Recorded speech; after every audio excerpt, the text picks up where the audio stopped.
సమ్మక్క సారలమ్మ గద్దెల దగ్గర అమ్మవార్ల పాటలు పాడుతూ భక్తులను ఆకట్టుకుంటున్నారు. మిర్యాలగూడ ఏఎస్ఐ దుర్గారెడ్డి జాతర డ్యూటీలో ఉంటూనే పాటలు పాడి పోలీసు ఉన్నతాధికారులతో ప్రశంసలు అందుకుంటున్నారు. పోలీస్ కళాబృందం వేదికలపై గతంలో పాడిన పాటలకు మంచి స్పందన వచ్చిందంటున్న ఏఎస్ఐ దుర్గారెడ్డితో Sharif face to face. Medaram Mahajatara అనగానే పోలీసులకి సవాల్గా మారుతుంది. నిద్ర ఉండదు, తిండి ఉండదు, డ్యూటీలో ఉండాల్సినటువంటి అవసరం ఉంటుంది. ఎండైనా నీడని చూసుకోకుండా కూడా డ్యూటీలో ఉంటారు. అట్లా డ్యూటీలో ఉంటుకుంటూ కూడా ఇక్కడి మైక్ సెట్లో పాటలు పాడుతూ ఒక ఏఎస్ఐ భక్తులందరినీ కూడా అలరిస్తున్నారు. ఆయన మనతో ఉన్నారు, ఆయనే దుర్గారెడ్డి.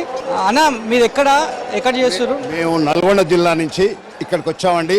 నేను తిప్పర్తి మండలంలో ఏఎస్ఐగా పనిచేస్తాను. నేను గతంలో కూడా నల్గొండ జిల్లాలో కళాబృందం జాగృతి పోలీస్ కళాబృందం అని స్థాపించి దానికి అధ్యక్షునిగా ఉండి ప్రజల సమస్యలు తీర్చడానికి పలు విధాలుగా చదువు వెలుగు, పరిశుభ్రత, పచ్చదనం, నక్సలైట్ విషయం మీద కూడా మేము ప్రోగ్రామ్స్ చేసాం చాలా.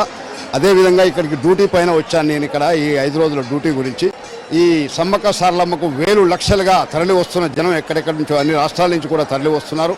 వారి కోసం అని చెప్పి ఉత్సాహంగా నేను ఈ పాట రాయడం జరిగింది. పాట వినిపియండి మాకు కూడా, మా V6 ప్రేక్షకులకి. ఓకే సార్, తప్పకుండా.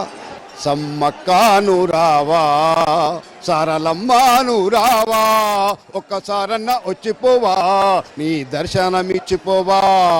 అమ్మాను రావా, సమ్మక్కను రావా, తల్లిను రావా, సారలమ్మను రావా. ఏ ఊరికెళ్ళావో, ఏ లోకం వెళ్ళావో, అన్ని లోకాలల్ల నీవే నిండావో. అమ్మాను రావా, సమ్మక్కను రావా, తల్లిను రావా, సారలమ్మను రావా. మైకు ముందరకెళ్ళి పాట పాడబోతే సమ్మక్క పాటే పాడమన్నారు. పల్లెటూరికెళ్ళి మాట్లాడబోతే సారలమ్మ మాట మాట్లాడమన్నారు. డప్పు తీసుకొని దర్వయ్యబోతే సమ్మక్క దర్వే వేయమన్నారు. కాలి గజ్జగట్టి ఆటలాడబోతే సారలమ్మ ఆటలాడమన్నారు. ఏ ఊరికెళ్ళావో, ఏ లోకం వెళ్ళావో, అన్ని లోకాలల్లా నీవే నిండావో.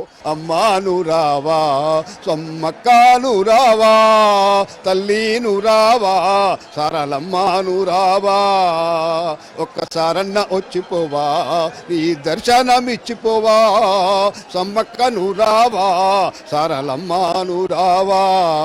కళా బృందంలో మీరు పాటలు పాడుండొచ్చు కదా. సో మంచిగా హైయర్ అఫీషియల్స్ అధికారులు ప్రశంసలు ఇచ్చిన పాట ఏందో కొద్దిసేపు మాకు వినిపించండి. పోలీసు సాధక బాధకాల గురించి కూడా నేను పాటలు రాయడం జరిగింది, పాడడం జరిగింది. పోలీసు అధికారులారా, ప్రభుత్వ నేతల్లారా, ఆలోచించండి, మా మొర ఆలకించండి. ఆలోచించండి, మా మొర ఆలకించండి. పోలీసు అధికారులారా, ప్రభుత్వ నేతల్లారా, రోజంతా కష్టపడ్డాం, రోగాల బారిన పడ్డాం. షుగరు, బీపీ, అల్సరు వ్యాధి, కంటి నొప్పి, కాలు నొప్పి, అన్ని జబ్బులు మాకంటేనా. కారు మబ్బు బతుకాయేనా.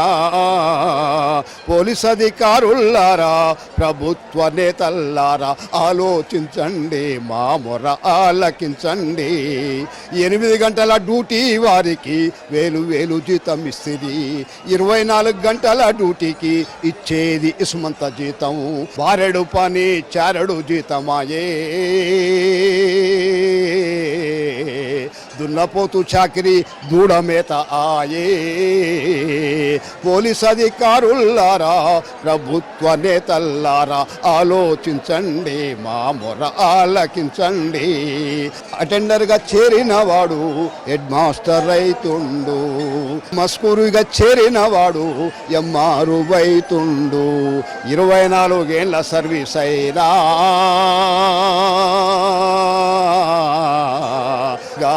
జమేదారు పట్టి రాదాయే. పోలీస్ అధికారులారా, ప్రభుత్వ నేతల్లారా, ఆలోచించండి, మా మొర ఆలకించండి. మీరు డ్యూటీలో ఉన్నారు, భక్తులు సహకరిస్తున్నారా పోలీసులందరికీ? భక్తులు చాలా మంచిగా రిసీవింగ్ సార్, మంచిగా సహకరిస్తున్నారు భక్తులు. మేము చెప్పిన సూచనలు కూడా పాటిస్తున్నారు. ఎక్కడ ఎలాంటి భక్తులకు ఎలాంటి అసౌకర్యం కలగకుండా మంచి చక్కని విధంగా పోలీసు బందోబస్తు ఏర్పాటు చేశారు సార్ ఇక్కడ. ఇది డ్యూటీలో ఎంత ఒత్తిడిలో ఉన్నప్పటికీ కూడా ఆయన పాట మొదలు పెట్టేసరికి, యూనిఫామ్లో పాడడం మొదలు పెట్టేసరికి భక్తులంతా కూడా మైక్ సెట్ వైపే చూసినటువంటి సిచ్యువేషన్ మనం ఇక్కడ చూసినాం. వీడియో జర్నలిస్ట్ మహేష్తో కలిసి షరీఫ్ V6 న్యూస్, మేడారం.